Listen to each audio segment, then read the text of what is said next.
باب سطح الكعبة والسلم الحلزوني المؤدي إليه.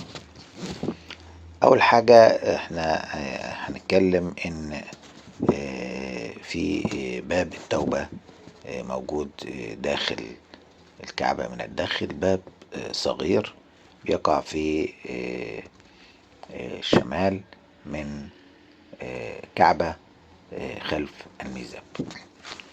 بيستخدم للدخول إلى سطح الكعبة عبر السلم الذي سنشرحه لاحقا لأغراض الصيانة والتنظيف ومناسبة خاصة، مثلا تغيير كسوة الكعبة، ونادرا ما يصعد عليه أحد لزيارته.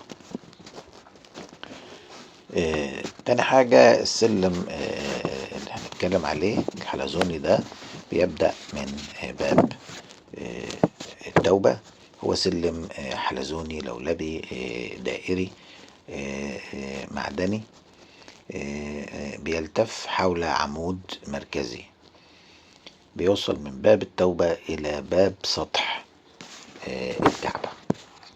طبعا له ضربزين من معدن مثل الحديد عشان محدش يقع وهو طالع أو نازل، وطبعا غير ظاهر للزوار، وما بتفتحوش إلا حسب الحاجة زي ما قلنا الصيانة، ولكن غير واضح له أي صورة لأن ممنوع التصوير وفي مكان مغلق. لكن احنا جبنا صورة الذكاء الاصطناعي عاملها حسب الوصف. طول السلم ده من 11 ل 12 متر من أرض الكعبة من الداخل حتى السقف العلوي وباب سقف الكعبة.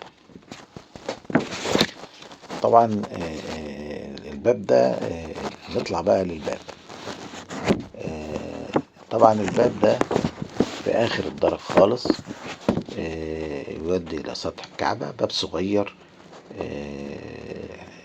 طبعا موجود في الجهة الشمالية الغربية قريب من الركن العراقي، وطوله 120 سنتي وعرضه 80 سنتي، بيكفي دخول شخص واحد بسهولة.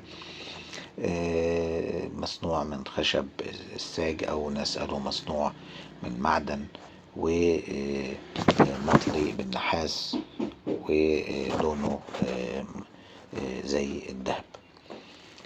شكله زي الباب السري لكن تصميمه بسيط. ما طبعا ما هو ظاهر للعيان، ده فوق خالص في الكعبة. قلنا بيتفتح ويطلعوا له لأعمال صيانة السطح ونظافة السطح والمية اللي بتبقى موجودة فوق عشان يصرفوها من ميزاب الكعبة. وقلنا في أحوال أخرى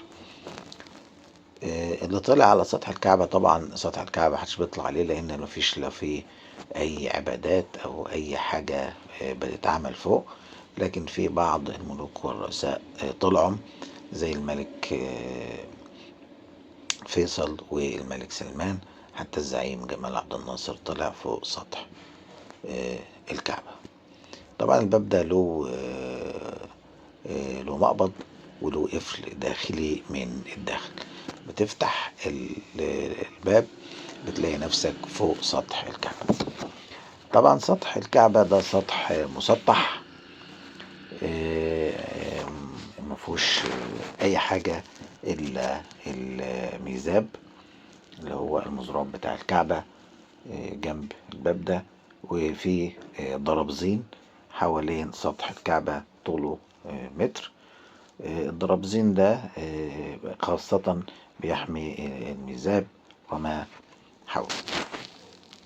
طبعا السقف من فوق عليه خرسانة مسلحة لحمايته من عوامل الطقس.